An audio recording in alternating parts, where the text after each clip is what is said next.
بڑھتے بڑھتے ایک دم بڑھ جاتی ہے. اسے تھوڑا سا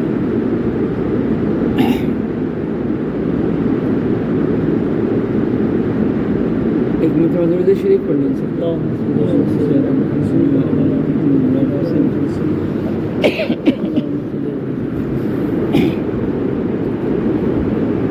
میرے بھائیو بزرگوں دوستو، حضرات فرماتے ہیں کہ دین تو سراسر اطاعت ہے، کہ دین کے اندر مکمل اطاعت ہے، اللہ کی اطاعت اور رسول اللہ صلی اللہ علیہ وسلم کی اطاعت. میرے بھائی، جس نے اللہ کی مانی اور رسول کی نہیں مانی تو وہ ایمان والا نہیں ہوگا، اور جس نے اگر صرف نبی کے اوپر ایمان لایا لیکن اللہ پر ایمان نہ لایا تب بھی وہ ایمان والا نہیں. تو ایمان والا تو تب ہی کہلائے گا جب وہ اللہ پر بھی جو ہے سو ایمان لائے، ایک اکیلے ہونے کی وحدانیت کی گواہی دے، اور آپ صلی اللہ علیہ وسلم کو آخری نبی ماننے کی بھی گواہی دے. صرف رسول ہی نہیں، نبی نہیں، بلکہ آخری نبی، خاتم النبیین کہا اللہ تعالیٰ نے آپ صلی اللہ علیہ وسلم، آخری نبی ہے. اب کوئی نبی نہیں آئے گا دنیا کے اندر، آپ کے اوپر نبوت کا دروازہ بند ہو گیا. واقعہ آپ نے علماء کرام سے سنا ہے، حضرت سلمان فارسی رضی اللہ تعالیٰ عنہ کو بہت لمبی عمر ملی تھی. آپ صلی اللہ علیہ وسلم کی دنیا میں آنے سے، تشریف لانے سے پہلے وہ ایران کے رہنے والے تھے، فارس کے تھے. پہلے ایران کو فارس کہا جاتا تھا، فارس کے رہنے والے تھے، اور عیسائیوں اور راہبوں کے جو ہے سو صحبت میں رہا کرتے تھے، ان سے دین سیکھتے تھے. ان سے سنا تھا کہ آپ صلی اللہ علیہ وسلم دنیا میں تشریف لا رہے ہیں، آخری نبی آنے والے ہیں حرم مکی کے اندر. تو وہ جیسا ان کی تلاش میں نکلے، اور ڈھونڈتے ڈھونڈتے مختلف راہبوں کے پاس جاتے جاتے آپ صلی اللہ علیہ وسلم کی جب مسجد سے پہنچے تو ان کو یہ پتہ تھا کہ آپ صلی اللہ علیہ وسلم کے پشت پہ ختم نبوت کی مہر ہوگی. اور کیونکہ ان کو آئے، دیکھا مجلس میں بیٹھے، آپ کے اوصاف کو اور ساری چیزوں کو دیکھ رہے ہیں، سمجھ رہے ہیں، اور آپ کے پشت پہ لگی مہر کی دیکھنے کی کوشش کر رہے. تو آپ صلی اللہ علیہ وسلم سمجھ گئے، اے سلمان کیا تم مجھے جو ہے سو دیکھنا چاہنے کے لیے آئے ہو؟ تو پھر آپ صلی اللہ علیہ وسلم نے اپنے جو ہے سو ختم نبوت کی مہر کو بتایا. یعنی اللہ نے آپ صلی اللہ علیہ وسلم پہ نبوت کا مکمل دروازہ بند کر دیا، نبوت ختم ہو چکی. اس کی مثال آپ اللہ کے نبی صلی اللہ علیہ وسلم فرماتے ہیں اس کی مفہوم کے اندر کہ بنانے والے نے ایک عمارت تیار کی، اور عمارت کے اندر ایک اینٹ کا جگہ چھوڑ دی، وہ آخری اینٹ وہ میں ہی ہوں. آپ صلی اللہ علیہ وسلم نے کہا کہ یعنی کہ نبوت کی جو ہے سو مکمل ہو چکی، اب نبوت نہیں آئے گی. اور قرآن پاک کے اندر اللہ تعالیٰ نے آیت کے ذریعے سے مفہوم میں بتا دیا کہ اب یہ دین آخری دین ہے، اب اس کے بعد کوئی نئی دین نہیں آئے گا، اور یہی سلامتی والا دین ہے. تو تب سے یہ اسلام بن گیا، سلامتی والا دین. اسلام کے معنی سلامتی والا.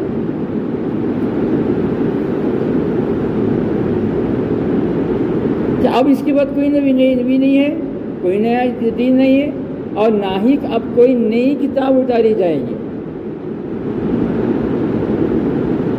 حدیثی کتابوں میں لکھا ہوا ہے کہ 4 کتابیں تو ہے ہی، 4 کتابوں کے علاوہ بھی اللہ تعالیٰ نے کچھ 100 صحیفے نازل کیے.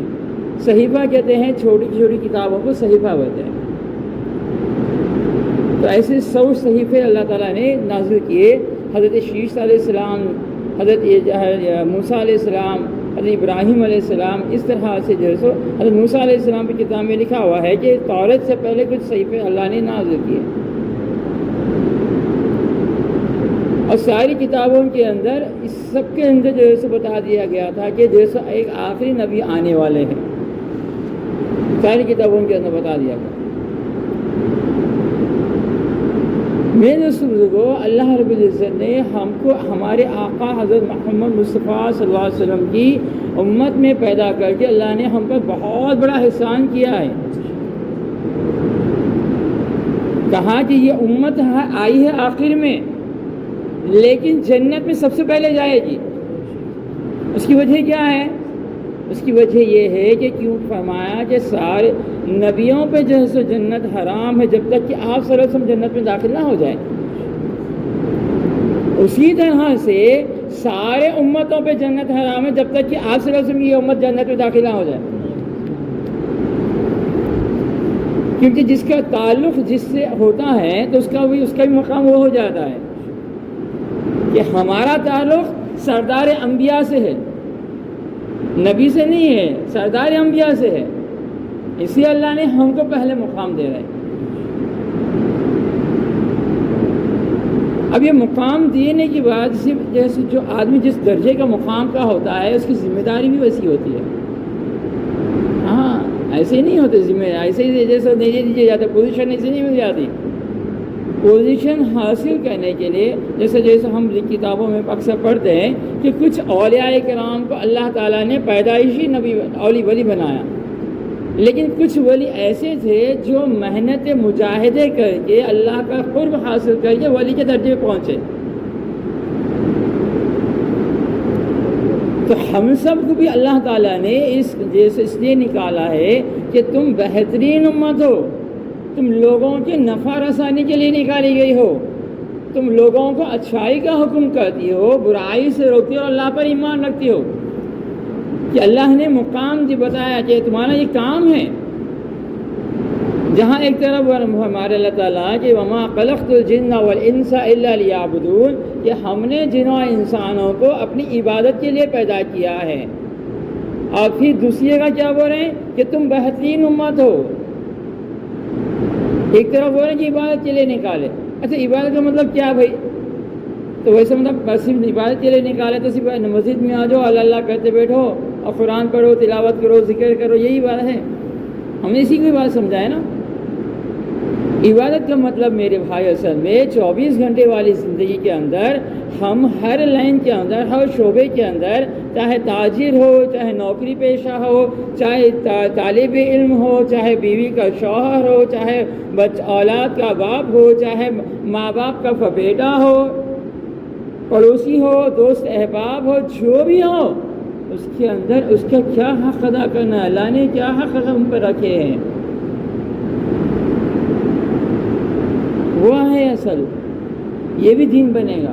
فرمایا کہ آدمی حلال طریقے سے کماتا ہے، حلال طریقے پہ جو ہے سو اپنے گھر والوں کا خرچ کرتا ہے تو اللہ تعالیٰ اس پہ بھی صدقے کا ثواب دیں گے. آدمی ایک نوالا اپنے بیوی کو کھلاتا ہے تو اللہ تعالیٰ اس پہ بھی صدقے کا ثواب دے رہے ہیں. آدمی اپنے ماں باپ کے اوپر مسکرا کے دیکھتا ہے تو مقبول حج و عمرے کا ثواب دے رہے ہیں.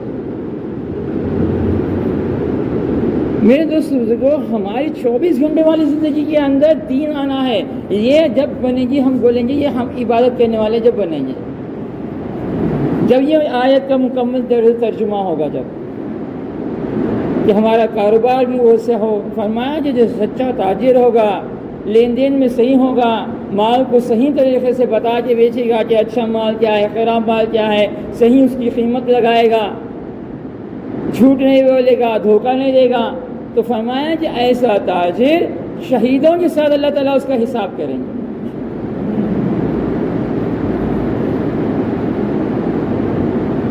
ہاں میرے دوست، کہ ہر عمل کے اندر آدمی دنیا کے کام کرے گا، لیکن جب اگر اس کی نیت یہ ہوگی کہ میں اللہ کو راضی کرنے کے لیے کر رہا ہوں اور جیسے میں کر رہا ہوں وہ نبی کے طریقے پہ کر رہا ہوں، کسی اور کے طریقے سے نہیں کر رہا ہوں، تو پھر یہ بھی اس کا عبادت بن جائے گی. اس کا سونا عبادت، اس کا کھانا عبادت، اس کا چلنا عبادت، اس کا بات کہنا عبادت، اس کا لین دین، اس کا کاروبار، سب کچھ عبادت بن جائے گا. اب یہ ساری چیزیں ہم کو معلوم کیسے ہوں گی؟ اس کو دین کو سیکھنا پڑے گا. فرمایا کہ آدمی ایک مسئلے کو سیکھنے کے لیے نکلتا ہے گھر سے اور مسئلہ سیکھ لیتا ہے تو 1000 رکعت نفلی نماز پڑھنے کا ثواب ملتا ہے.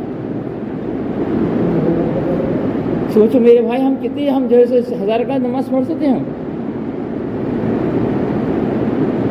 کہ تاجر ہے کہ تجارت کیسی کرنی ہے، اس کے مسئلہ پوچھنے کے لیے میں امام سے مولانا کے پاس چلے گئے، سیکھ لیا، عمل کرنے والا بن گیا.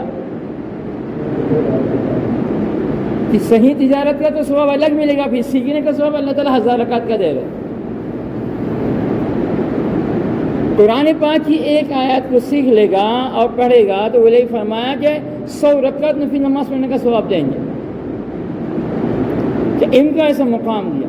اور فرمایا جو بندہ علم کو سیکھنے کے لیے نکلتا ہے تو فرشتے اپنے پیروں کو پیروں کے نیچے بچھا دیتے ہیں. بلوں کی چونٹیاں سب اس کے لیے دعائیں مغفرت کرتی ہے جو علم سیکھنے کے لیے جاتا ہے. میرے دوست ہمارا تعلق علماء سے، مفتیان سے، ہمارے جس سے بھی ہمارا مزاج جس سے جمتا ہے، جو بھی ہمارے مسلک کے جو معتبر علماء ہیں ان کے پاس ہم جائیں، بیٹھے، ان کو سیکھیں. تھوڑا سا عمل ہوگا لیکن صحیح علم کے ساتھ ہوگا تو اللہ تعالیٰ اس کے اوپر زیادہ فائدے ہوں گے. عمل بہت ہوگا لیکن علم نہیں ہوگا تو پھر ہو سکتا ہے کہ وہ صحیح ہوگا یا غلط ہوگا، اس کی کوئی گارنٹی نہیں ہے. علم کا سیکھنا بہت ضروری ہے. اور علم تو آ گیا لیکن جو ہے سو اس کی سمجھ کو حاصل کرنے کے لیے، اس کے فہم کو حاصل کرنے کے لیے، اس کے حقیقت کو جاننے کے لیے اللہ کا تعلق ضروری ہے. اس کے لیے ذکر ہے. اس سے فرماتے بزرگ حضرات کہ علم اگر راستہ ہے تو ذکر اس کی روشنی ہے. کہ راستے پہ چلنے کے لیے آدمی کو کیا چاہیے؟ روشنی چاہیے. تو اللہ تعالیٰ کیا کریں گے؟ ذہن کو کھولیں گے، سمجھائیں گے اس کو، جب اللہ کا اس سے تعلق جڑے گا. اور فرمایا کہ سب سے بہترین ذکر کون سا ہے؟ فرمایا قرآن پاک کی تلاوت. سب سے افضل ذکر فرمایا کہ قرآن پاک کی تلاوت ہے. اور جو بھی ہمارے شیخ اگر کسی سے ہم بیعت ہے تو ان سے ہمارا ذکر کرے، اگر نہیں ہے تو جیسے ہم اللہ کے راستے میں نکال کے بتایا جائے کہ 3 تسبیحات کی ہم پابندی کرے، تیسرے کلمہ کی اور درود شریف کی، استغفار کی کثرت کرے، وقت اور موقع کی جو ہے سو مسنون دعاؤں کا ہم اہتمام کرنے والے بنے. سونے سے پہلے کی دعا، سونے کے بعد کی دعا، بیت الخلاء جانے سے پہلے کی دعا، بیت الخلاء سے نکلنے کی دعا، کپڑا پہننے کی دعا، سفر کے بہنے، منزل سے باہر اترتے وقت کی دعا، گھر سے باہر نکلتے وقت، گھر میں داخل ہوتے وقت، مسجد میں داخل ہوتے وقت، مسجد سے نکلتے وقت، ہر موقع کی دعا اللہ کے نبی صلی اللہ علیہ وسلم نے ہم کو سکھائی ہے. ہم یہ ضرور دعاؤں کا اہتمام کرنے والے ہیں. تو کیا ہوگا؟ دعاؤں کرنے سے ایک تو اللہ کی مدد ساتھ میں ہوگی، ذکر کرنے سے شیطان ہم پر آگے ہمارے قابض نہیں ہوگا، ہم گناہوں سے بچنے والے بن جائیں گے، ہمارے سارے کام آسان ہو جائیں گے، پھر آخرت کا سودا.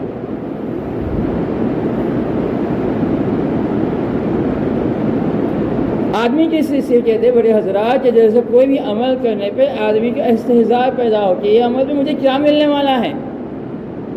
یہ آدمی جیسے فرض نماز باجماعت اگر پڑھ لے گا تو فرمایا کہ اس کو 3,35,54,432 نے کیا ملے گی. ایک فرض نماز 4 رکعت یا 2 رکعت فرض جماعت کی صلاۃ ادا کر لی. ہر عمل پہ ہم کیا ملنے والا ہے اس کا ہم جو ہے اس لیے فضائل کی عمل کی تعلیم ہے کہ اس کے اندر شوق پیدا کیا جائے. اور فرمایا کہ آدمی جو ہے سو کیا ہے اعمال کے ذریعے اللہ کے قریب ہوتا ہے، دین میں اوپر جاتا ہے، اور اپنے اخلاق اپنے یعنی کہ اپنے لین دین کاروبار کی وجہ سے اور اس کی وجہ سے دین سے نیچے چلا جاتا ہے. کہ کسی کو جو ہے سو بدگمانی کر دی یا کسی کی جو ہے سو کچھ غلط سوچ لیا یا پھر یہ سوچ لیا کہ یار یہ ایسے ہی ہے، ایسے ہی کر رہا ہوگا. بدگمانی سے بہت بچنا ہے. فرمایا کہ بدگمانی بھی جو ہے سو گناہ ہے، کبیرہ میں سے گناہ ہے. اور فرمایا کہ یہ کام اجتماعی ہے تو بدگمانی تو ہوگی، تو اس لیے ہم کیا کریں آپس میں ایک دوسرے کے فوراً جو ہے سو اس کو جو ہے سو دور کر لیں.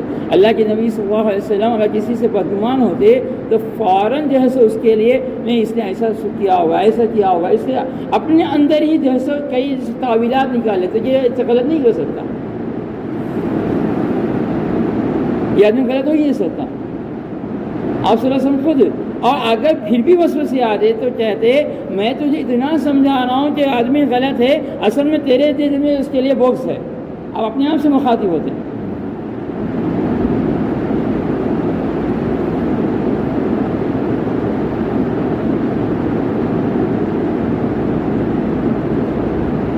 دوسرے بزرگوں آپ فرمایا کہ سلام کو عام رواج کرنا ہے. جتنا ہم عام سلام کو عام رواج کریں گے. صحابہ اکرام فرماتے ہیں کہ اللہ کے نبی صلی اللہ علیہ وسلم سلام اتنا تھے کہ ہم سوچتے رہتے آپ صلی اللہ علیہ وسلم نماز سلام کر کے نکل جاتے. اب خود ہمارے استاد کو دیکھے تھے، ہمارے عربی پڑھانے آتے تھے، مسجد سے لے کے گھر تک تقریباً ایک آدھا 200-300 میٹر ہوگا گھر ہمارا. تو وہاں سے لے کے بچے بڑے سب جب سب کچھ سلام کرتے تھے، بچے سب کچھ سلام کرنے تھے. سلام کو ہم عام رواج کریں، یہ نہ سوچے کہ یہ ایک نمازی ہے، گنہگار ہے، کیا ہے، یہ سب ہم کا مطلب نہیں ہے. ایمان والا ہے بس نہ سلام کر دیا. ہاں ایمان والے کے لیے سلام کرنا ہے، غیر ایمان والے کے لیے، اور غیر محرم کو بھی نہیں کرنا ہے. یار سب کو سلام کرنا مسلمان میں تو کہیں وہاں پہ شروع ہو جائیں گے. ایسا نہیں کہ ہر ایمان والے کو کیا کرنا بھائی سلام کرنا، سلام کا عام رواج کرنا. یہ دوستوں کو ہماری زندگی میں صفات کا آنا بہت ضروری ہے.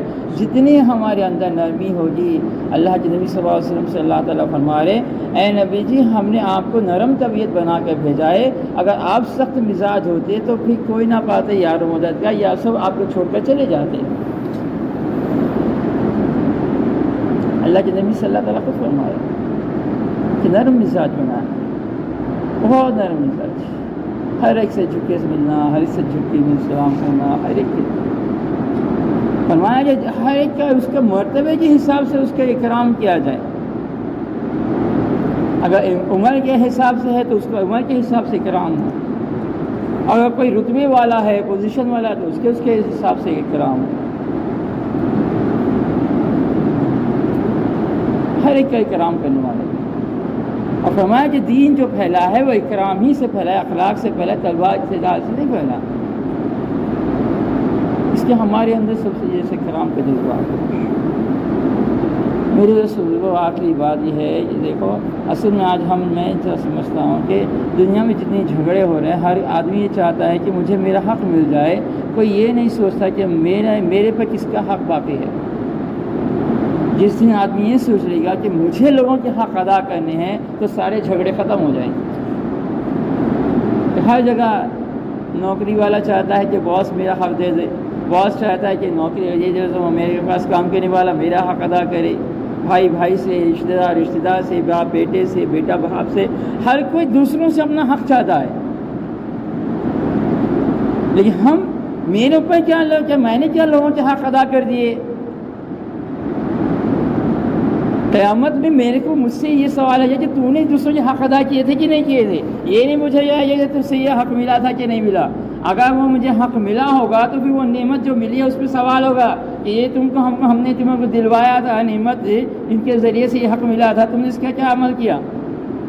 اٹھا سوال ہے یہ. تو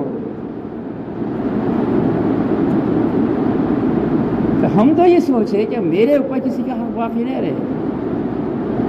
ہر ایک کے حق ادا کرتے والے، سب کو درگزر معاف کرنے والے، ساری صفات میری اپنی زندگی میں آ جائے. اس کے لیے میرے دوستوں کو دیکھو ہر چیز کی اہمیت جب تک زندگی میں نہیں ہوگی تب تک وہ چیز عمل میں نہیں آئے گی. اس کی زندگی میں اہمیت کو پیدا کرے گی. جیسے دنیا کے اوپر آدمی کاروبار کے اوپر کسی چیز کے اوپر جب جان کو، مال کو، وقت کو، صلاحیتوں کو لگاتا ہے تو اس کی اہمیت زندگی میں آتی ہے. اس لیے کہا جا رہا ہے کہ اللہ کے راستے میں نکل کے اپنے جان، وقت اور صلاحیتوں کو لگاؤ تاکہ دین کی اہمیت ہماری زندگی میں آ جائے، دین پہ چلنے کا مزاج ہمارے اندر بن جائے. اس کے لیے تو بزرگوں کو ترتیب بتائی ہے بزرگوں نے کہ بھائی جیسے پہلی زندگی میں پہلی بار جو ہے 4 مہینے لگا کے اس دین کی کام کو سیکھنے کا طریقہ سیکھا جائے، اور پھر اس چیز کو باقی رکھنے کے لیے سال کے 40 دن ہیں، مہینے کے 3 دن، روزانہ کے 2.5 گھنٹے، اور روزانہ کا مشورہ ہے، ملاقاتیں ہیں، گشتیں ہیں، تعلیمیں ہیں. یہ ساری ترتیب ہے. یہ سب اس کی وجہ سے ہے تاکہ ہمارے اندر وہ چیز باقی رہے. ڈاکٹر کا MBBS کر لے اور آگے پریکٹس نہ کرے تو پھر تھوڑے دن کے بعد وہ خود بھول جائے گا. انجینئرنگ اگر کر لیا لیکن پریکٹس نہیں کر رہا، کام نہیں کر رہا کمپنی میں، تو تھوڑے دن کے بعد وہ کیا پڑھا تھا وہ خود بھول جائے گا. ایسے ہی ہم اللہ کے راستے میں نکل کے کام سیکھتے، پھر مقام پہ آج جب کرتے رہیں گے تو پھر وہ ہم چلتے رہیں گے. ٹھیک ہے بھائی؟ تو بتاؤ کون کون ساتھی ہے جو اپنے ماشاء اللہ پہ تو 4 مہینے کے لیے اللہ کے راستے میں نکلے ہوئے ہیں، اب آئندہ بیرون کے لیے ارادے کرو سب ساتھی. ماشاء اللہ حضرت سب سے نام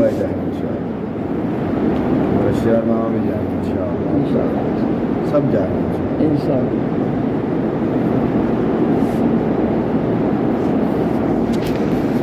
ایک صاحب تاجواری میں بات آتی ہے کہ بھجیت دینے والا، ہم بزرگوں سے آپ جماعتیں آتی تو سنتے ہیں کہ بھجیت دینے والا بیرون کا ارادہ کر لیا. کسی نے پوچھا کہ بھائی آپ نے ارادہ کر لیا، بھائی آپ بھیجیے تھا آپ کے پاس، تو بولا بھجے تو میں چلتا، اللہ تو نہیں چلتا نا، میں تو اللہ کے بھروسے پہ کر کے بھروسہ کر لیا. ہم تو اللہ کے پر بھروسہ کر کے نہیں کر لیں. اللہ تعالیٰ کے نصیب زیادہ عمل کی توفیق نصیب کرنا. الحمدللہ رب العالمین. اللہم صلی علی محمد وعلی آل محمد وبارک وسلم. ربنا ظلمنا انفسنا وان لم تغفر لنا وترحمنا لنكونن من الخاسرین. یا اللہ ہمارے گناہوں کو معاف فرما، خطاؤں کو درگزر فرما. یا اللہ جانے میں انجانے میں، دن کے اجالے میں، رات کے اندھیرے میں، تنہائی میں، مجمع میں جو ساری گناہ ہوئے چھوٹے بڑے سارے گناہوں کو تو معاف فرما دے. یا اللہ یا رحیم یا کریم آقا. یا اللہ جو کہا گیا سنا گیا، کہنے والا بھی محتاج، سننے والے بھی محتاج، سننے کہنے سے زیادہ یا اللہ عمل کی توفیق نصیب فرما. یا اللہ ہم نے آپ پر بھروسہ کر کے نیت کی ہے، ارادے کیے ہیں. یا اللہ ہمارے حالات، ہماری پریشانیاں، ہماری ساری چیزوں کو ہم سے زیادہ آپ جانتے ہیں. سب کے دلوں کے حالات آپ بہتر جاننے والے ہیں. یا اللہ ہمارے سارے مسائل کو تو حل فرما، سارے اسباب کو مہیا فرما دے. آپ کے راستے میں دیر دور کے لیے نکلنا آسان فرما. یا اللہ استقامت کے ساتھ، استخلاص کے ساتھ یا اللہ موت تک اس کام میں جمائے رکھ. یا اللہ مقامی کام پہ بھی جم کے کام کرنے والا بنا.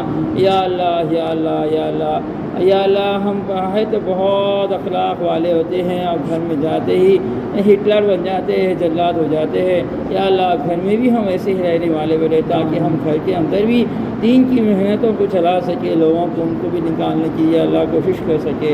اللہ تو ہمارے سارے اہل خانہ کو، گھر والوں کو، رشتہ دار، دوست احباب کو، سب کو قبول کرنا. ہماری دعاؤں کو محض اپنے فضل و کرم سے رسول اللہ صلی اللہ علیہ وسلم کی صدقے ہوئے قبول فرما. سبحان ربک رب العزۃ عما یصفون وسلام علی المرسلین والحمد للہ رب العالمین. سبحان اللہ وبحمدہ سبحان اللہ الحمد للہ اشہد ان لا الہ الا اللہ استغفرک. ٹھیک ہے بھائی.